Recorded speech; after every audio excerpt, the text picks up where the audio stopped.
My name is Anne McCabe. I am the CEO and a partner here at Curo, and I'm joined, as always, by my awesome partner, Hello, Teresa. I am Teresa Roberts, COO and partner here at Curo Private Wealth. Yes, awesome. So we're back for another week, and let's do our A-team catch up right quick, because that's always fun to hear, especially you. I feel like you've Yeah. got a much more interesting life than I do. So let's do our A-team catch up right quick. What's new and exciting in your world, Teresa? Okay, so new and exciting is I'm officially a golfer now. Oh, wait, it's just now official? I feel like you've been official for a I've while. been doing it, but now I'm trying to manifest myself as a golfer and not say that I'm learning to play golf. I'm calling myself a golfer. I love So I it. played, I've been, of course, doing academy training sort of things with a coach I started last summer, but I played my first actual round of golf. I played 9 holes last week with a group of ladies.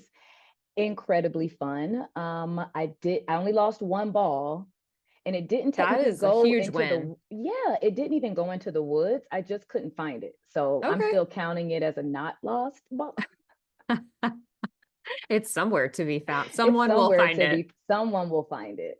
So yeah, no, it's exciting. It's an expensive habit to have. I'm learning. Or a It hobby, is. not habit. But it's a good time. So I'll play again tomorrow with a group of ladies, and I'm just trying to get better. So Yeah. doing the skills training, watching the videos, and actually going out and playing. So it's exciting, something new. Super fun. Super fun.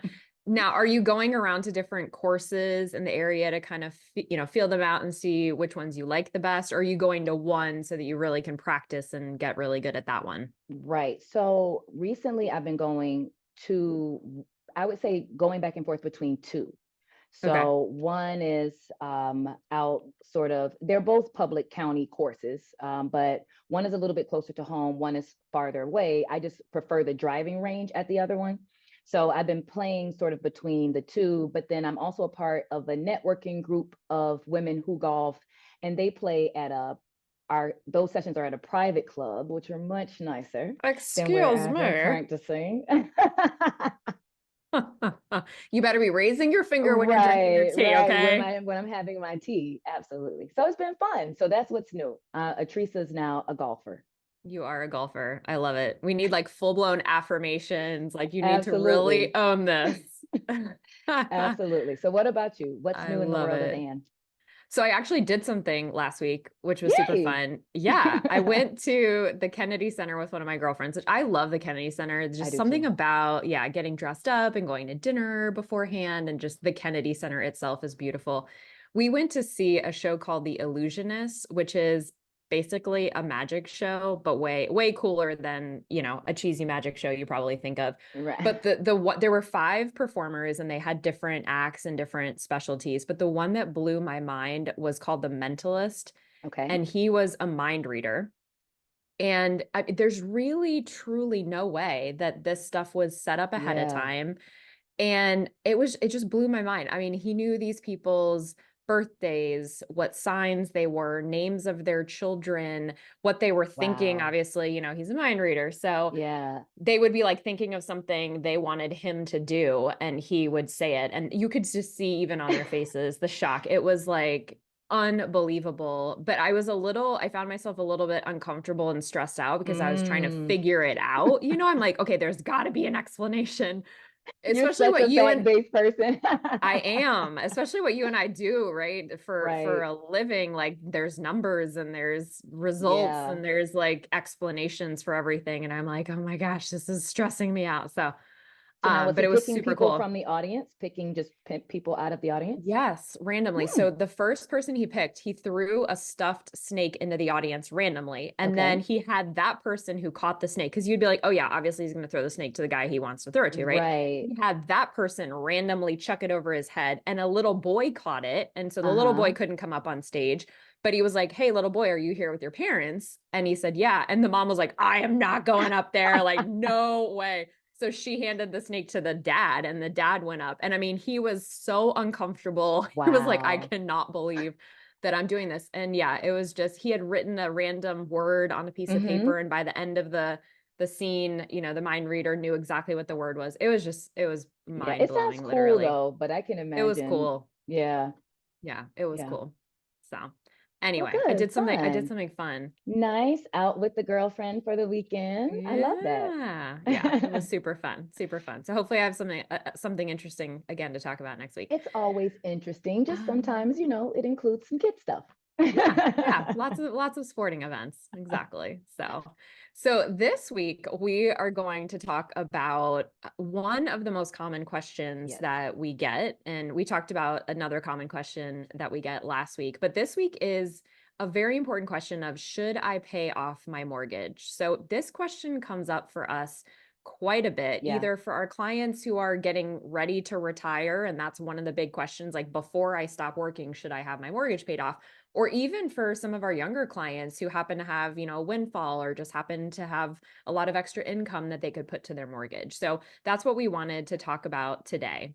So, Yeah. Atrisa, you want to kick us off with kind of high level? What are some of the first things we should be thinking about when we Sure. consider this important question? Yeah. I think the first place where we typically start is what type of debt is it, right? That's the first thing to ponder when you're considering should you pay it off, because there is a such thing as good debt and a thing as bad debt. And I think that's where the decision starts is what type of debt am I addressing? So, of course, there's the bad debt, debt with extremely high interest rates, revolving lines of credit that let you carry balances into perpetuity if you want to. So those type of things are bad debt. But then there are also good debts like for a mortgage where you're actually making an investment into some sort of an asset, even student loans, making an investment into an education or even into potential future careers. So I think that's where we typically start when we address the question is what type of debt. Like you mentioned, for most clients, the question starts with my mortgage, right? Which we typically think of as good debt, unless, of course, they're in some sort of situation where the rate is changing and getting higher, then that I think becomes different. But if you're talking about conventional fixed mortgages, we typically consider that a good debt. And I think that's where you start the conversation with explaining to the client that, and then starting to review those interest rates. Yeah, yeah, exactly. Right. If we're talking about bad debt like credit cards, obviously that's a no-brainer. You want to get those paid off as soon as possible, or Absolutely. even high interest rate car loans, right? That's another form of bad debt that we want to get paid off. But yeah, like you said, we would consider mortgages, good debt. So I think the two ways that we try to approach this, and they come with different outcomes at the end of the day and different, answers at the end of the day. Right. But I think the first way that we try to approach this is from a financial standpoint in terms of Absolutely. analyzing, the numbers and what makes sense financially. So I recently read a Redfin study, and Hmm. 89% of outstanding mortgages in the United States are under 6%. Yeah. So we're hearing so much about, oh my gosh, a mortgage is, 7.5%, 8% right now. And we get it. Interest rates have come up a lot. And if you're a first-time home buyer, that is very painful, especially when you're used to hearing, your parents or your friends who Right. bought at 3%. So totally get it. But even 60% of mortgages are under 4%. So the way we would start to approach this question is from an opportunity cost standpoint, Right. right? So let's say you're one of those people who has a mortgage under 4%. The question is, do you take a lump sum or do you take extra money and do you put it on your mortgage to try to pay that down, or do you do something else with that money? Right. And a couple of options that you may have with the something else is, number one, you could leave it in cash, right? So Right. money market rates right now are paying 5%. So if we compare, say, a 4% mortgage to a 5% money market, Right. 5% is greater than 4. So that would, probably make sense from a financial standpoint. If we take that sort of a level higher, we look at the S&P 500, for example, which the long-term average returns in the S&P have been about 7%, let's call it, per year over the long run. So again, you do that same comparison. You take the 4% mortgage, you compare it to, say, an average 7%, 7% is better, right? Absolutely. Yeah. Yeah. And when I've talked to clients before to illustrate that same point, I usually tell them to think of it like scales, right? Like think of the debt interest rate on one end and then your potential savings rate on the other. And as one starts to go up or down is where you start to reconsider the decision. So again, now we're seeing cash yields at 5, but you know what, 3 years ago, 4 years ago, we were barely getting anything on cash. So then that was a different conversation because now your debt rate, is high. Let's go this way and say higher, and then the cash yield is lower. So then as the scales start to tip is when you reevaluate whether or not you should be putting more toward the debt. And I think thinking about it that way on the scale and where am I getting the most bang for my buck per se is the best way to consider it when you start to ask yourself if you want to pay more toward a mortgage. Yeah, absolutely. I think that's really smart. I think that's a really nice visual too for people to have when they're kind of considering their Right, options. But the other thing to consider is the potential tax benefits of keeping a mortgage, right? Which we haven't right. even talked about yet. But now with the tax law that went into effect back in 2018, the standard deduction came up quite a bit. So the mortgage interest benefit is arguably less powerful and less beneficial than it used to be, but it Right, still could absolutely. be, yeah, depending upon if you itemize your deduction. So the standard deduction now for 2024 for individuals is 14,600, Mhm. meaning you'd have to have more than 14,600 in deductions for it to make sense for you to itemize.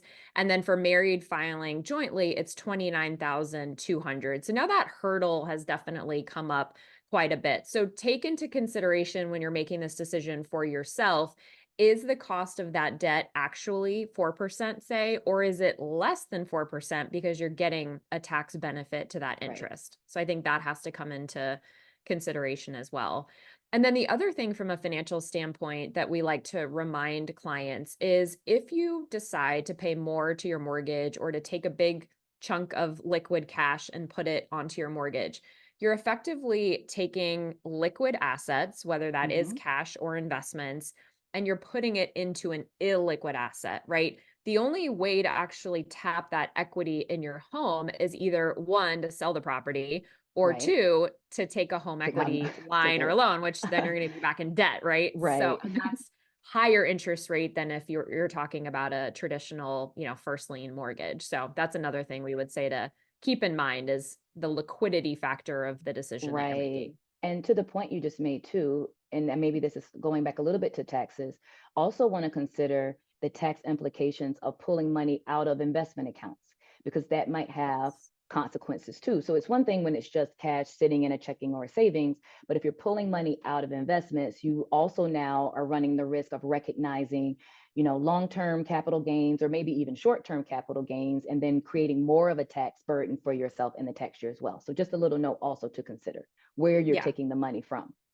Right, exactly. Yeah, that's a great point. And also paying more to your mortgage, I think some people in their head think, "Oh, that's going to build the value of my home." And Right. yes, yes, on paper you'll technically have more equity, but it's not like you're going to get a better rate of return on your home if you put more money to the mortgage. Right. Your home is going to appreciate however much it's going to appreciate irrespective of what you do with the mortgage. So, I think that's another funny thing that our mind does where if you stop and think about it, you're like, "Well, no, I'm Right. not actually getting a better Not rate of return actually here." increasing the value at all. No, exactly. Okay, so I think we've pretty much covered the financial way to approach this decision, but let's talk about the emotional way Yes. because not every decision in life is as straightforward as making it from a financial standpoint. Some people are, right? Some people are Yeah, just like, tell me the numbers and tell me what makes the most sense financially. So for you folks, assuming you have a good rate on your mortgage, we're probably going to say keep the mortgage and invest your absolutely. money elsewhere. But let's talk about those folks who are like, oh my gosh, I don't want any debt, certainly not going into retirement. It's keeping me up at night. I'm stressing out. So, how would you approach it from an emotional or psychological standpoint?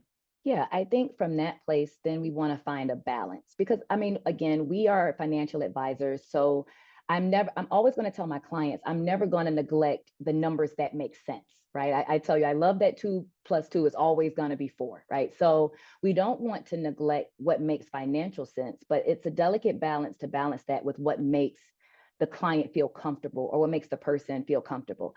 Again, if it's a situation where they're preparing for retirement, then absolutely we would be on board with the idea of getting rid of debt, right? Getting rid of that expense as they go into a work optional type lifestyle and trying to recreate a paycheck. And other times, I think you can also find a mix of things, right? Where we say, well, we may not pay it all off right now, but let's make a plan, right? Let's create the plan for how we strategically get it paid down for you in a shorter amount of time, since not having the debt makes you feel more comfortable. Right. Yeah. Yeah. Exactly. Yeah. Go ahead. No, I was going to ask you, what are typically your thoughts for how you manage the feeling, the emotion behind the debt? Yeah, well, I think very similar to what you said. I think just validating that this is a real emotionally challenging feeling, right? Having debt. Right. And for some people, even if it's rational and, quote unquote good debt and it makes sense financially, they just don't want it. And so, Right. if that's the case, then we can come up with a strategy and a plan for getting it paid down quicker. And I do agree, as you're going into retirement and you're on a fixed income, reducing the amount of fixed expenses you have is, probably a good idea. So if you are hearing us and you're like, yeah, I don't care about the financial analysis part of it. I just want my mortgage paid off sooner and definitely before I go into retirement. There are a couple of things that you can do. So I Hmm. think probably the most popular strategy that we see is making biweekly payments. So if Hmm. you do this, it actually results in one additional payment to your mortgage per year. So that can make, not a huge difference, but it can make a difference and it can really shave off years of your mortgage over Right. the long run. And then another strategy is if you get a bonus or you have some sort of windfall, just taking those extra payments and sticking them, to the mortgage makes Right. sense. A lot of people are not familiar with the concept of recasting a mortgage. So most people are familiar with refinancing, but Financing. yeah, but if you like, let's say you get a, $50,000 bonus or $100,000 bonus and you just want to stick that amount onto your mortgage, you can actually call your mortgage company in most cases. I'm not Right. 100% certain that every company will do this, but we have had clients do this where you can call your mortgage company and say, "Hey, I just made a payment or I'm going to make a payment for $50,000. Can you recast my mortgage?" And that will actually change your monthly payment. Otherwise it won't. So, and sometimes they charge a fee to do that, $50, $100, something like that. Right. But just want to make everybody aware that that is an option, because it's not something that's really spoken about all that frequently.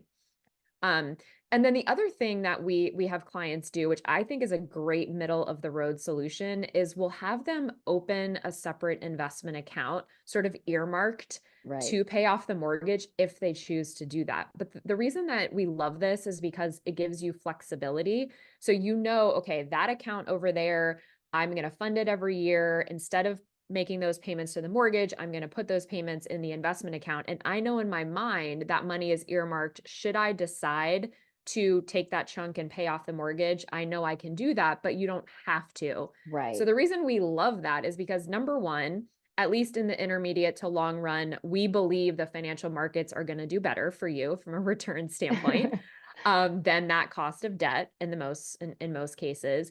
But number two, you still have that liquidity we talked about earlier, which is one of the challenges when you decide to pay off that mortgage. So, Yeah.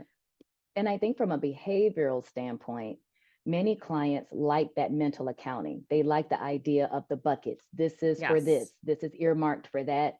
So it helps from a behavioral standpoint as well, to keep clients focused on not giving up the or considering the opportunity cost of not saving because they're concerned about the debt. I think that mental accounting really helps manage their behavior in that case.